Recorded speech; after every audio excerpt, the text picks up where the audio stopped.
All right, here it's talking about two angles. They are congruent and they're applied on a coordinate plane. Both angles are reflected across the x-axis, then rotated. Both of these are rigid transformations because the size and shape don't change. So it says, what can you say about the images of the angles? The angle measurements will be the same. They will be congruent. Okay.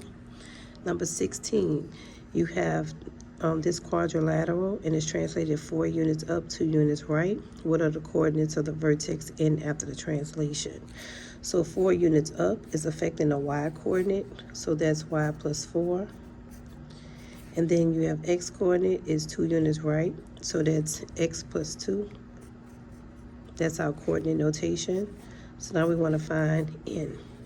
So if we look here, n is this point, which is counting over -1, -2, -3, -4. And I'm going to go down 1, 2, 3, 4, 5, 6, 7, which is -7. So -4, -7.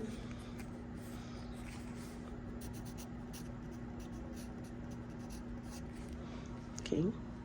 So now we're going to substitute the value of the x coordinate, -4 plus 2, and -7 plus 4.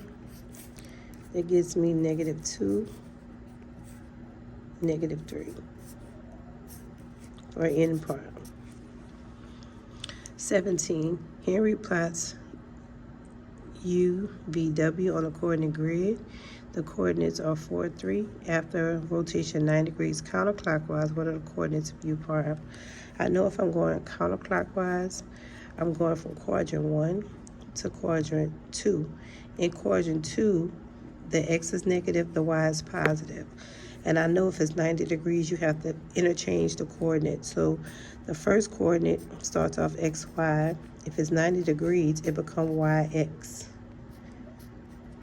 Because they start off and they both are positive, when I interchange it, then my new value for x is going to be negative, and the new value is going to stay positive. So I'm going to do that rotation. So I have the first for u is 4, 3, the coordinate.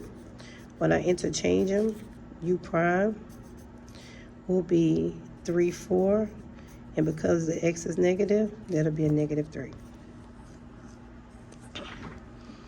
Number 18, the graph shows a proportional relationship between a distance, Tim on a road trip, and the number of hours which he traveled. What's the slope of the line? What does the slope represent?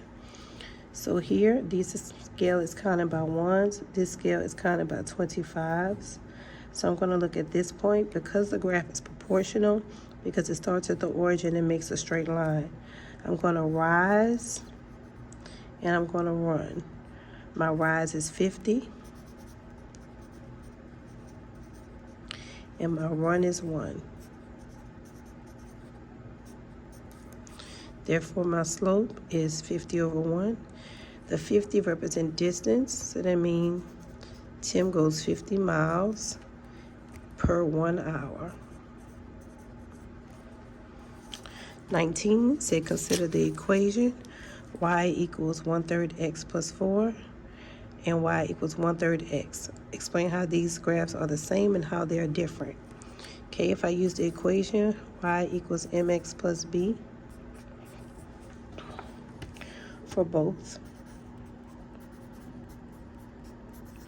And I'm just going to line up 1/3 x plus 4 and y equals 1/3 x plus 0, because there's no y-intercept in that equation. Okay, so how they're same, they both have the same m. So they have the same slope, which is 1/3. And they're different because they have different y-intercepts.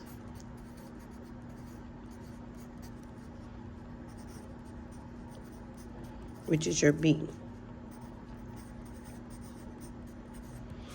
If I label this equation number 1, and this is equation number 2, equation number 1,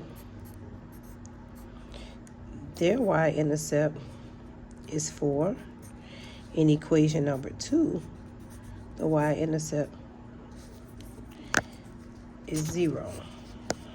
I'll just write the word y-intercept. Y-intercept is 0.